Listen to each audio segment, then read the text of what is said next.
Napakaraming OFW ang hindi bine-verify ang kontrata nila dito sa Polo Dubai. Kasi naman, napakarami pa rin tumatangkilik sa freelance visa or binibiling visa na binebenta ng mga kumpanya or ng mga nakikita nila sa TikTok.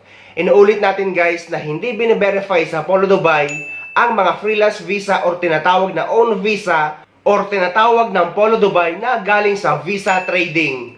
Pero sa mga OFW naman na nagtatrabaho sa mga legit na kumpanya na hindi nyo naman binili ang visa nyo ay wala naman kayong magiging problema. Dahil guys, nakanote sa Polo Dubai ang mga kumpanya na nagbebenta ng freelance visa o tinatawag na own visa. So kapag nagkaroon sila ng pagdududa na naka-freelance visa ka or binili mo ang visa mo at kontrata mo, ay parang sa immigration guys na tatawagin ka for secondary interview at doon ka na hahanapan ng mga additional requirements kagaya ng WPS, bank statement at pati ng school credentials at pati ng company trade license. So, sino-sino nga ba ang mga OFW na kailangan magpa-verify ng kanilang kontrata kapag uuwi sila sa Pilipinas? Number 1, yung mga OFW na galing sa visit visa na naging employment visa sa ibang bansa or dito sa Dubai. Number 2, yung mga OFW na nag-change employer. Number 3, yung mga OFW na nag-change job site. For example guys, naka-assign kayo dito sa Dubai at inassign kayo ng inyong company sa ibang bansa pero under pa rin kayo ng parehong company. Ngunit doon na kayo manggagaling kapag uuwi kayo sa Pilipinas at babalik doon sa bansa kung saan kayo nilipat. So matatawag na yun na change job site at kailangan nyo na magpa-verify ng kontrata sa Apollo doon sa bansa kung saan kayo nilipat para makakuha kayo ng updated UEC sa POA.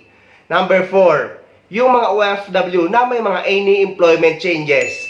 For example, nag-change position, nag-change company name kahit pareho pa rin ang owner. O kaya naman yung mga babae na nag-change ng marital status dahil nga guys, nagpapalit sila ng apelyido sa visa at sa kontrata. Sa mga nagtatanong naman kung kailangan pa daw ba magpa-verify ng kontrata yung mga dati nang may POA record at nakapag-acquire na ng UEC exemption ngunit nakapula ang OFW pass. Ang sagot guys, dahil natanong ko na ito dati sa DMW at sa Polo Dubai. Hindi na daw kailangan magpa-verify ng panibagong kontrata dahil nga dati ka nang may POA record at nakapag-acquire ka na ng UEC exemption at kung babalik ka pa rin sa parehong employer na walang any employment changes. Sa ngayon kasi ay hindi pa talaga maayos ang OFW pass system. May mga OFW nga na wala pang POA record pero mayroon ng green QR code sa kanilang OFW pass. At yung iba naman ay nag-change employer pero green QR code na rin ang nakukuha nila sa kanilang OFW pass. Pero may mga OFW din na paulit-ulit nang nakakakuha ng UEC exemption at bumabalik lang din sa parehong employer at walang any employment changes. Pero nakapula ang kanilang OFW pass. Meaning lang nito guys ay hindi pa talaga maayos ang OFW pass at nasa OFW pass system ang problema. Wala sa record nyo. At nag-try din ako mag-login sa OFW pass ko or sa DMW mobile app. Ngunit error na naman, hindi na naman ako makapag-login. Samantala, nakakapag-login naman ako nung nakaraang araw. At nung pag-check ko nga ng OFW pass ko nung nakaraang linggo, ay naka-red na naman. At ang nakalagay ay contact your migrant workers office. Pero hinayaan ko lang. At chinek ko nung nakaraang araw ay naka-green na ulit.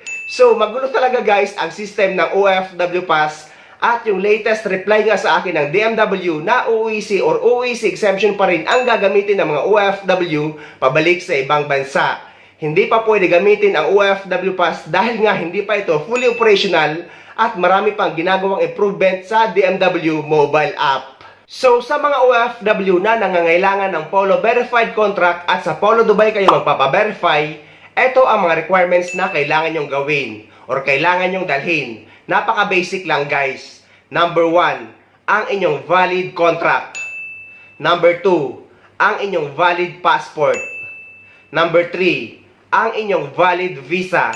Sa mga wala nang nakatatak na visa sa kanilang passport, ay yung pink Emirates ID na ang kailangan nyong ipakopy or ipapotocopy dahil ang Emirates ID na natin ang nagsisilbing visa natin dito sa United Arab Emirates. Number 4, any proof of employment kagaya ng certificate of employment, labor card o kaya naman ng payslip. Take note guys na lahat ng mga requirements na nabanggit ko ay kailangan nyo magdala ng 2 sets photocopy. Dahil yung isang set ay yun yung kukunin ng taga-Polo at yung isang set naman ay ibabalik sa inyo na may tatak ng Polo Verified Contract. So, eto naman ang mga requirements para sa mga household workers. Number 1, ang inyong valid labor contract. Number 2, ang inyong addendum form. Number 3, ang inyong passport.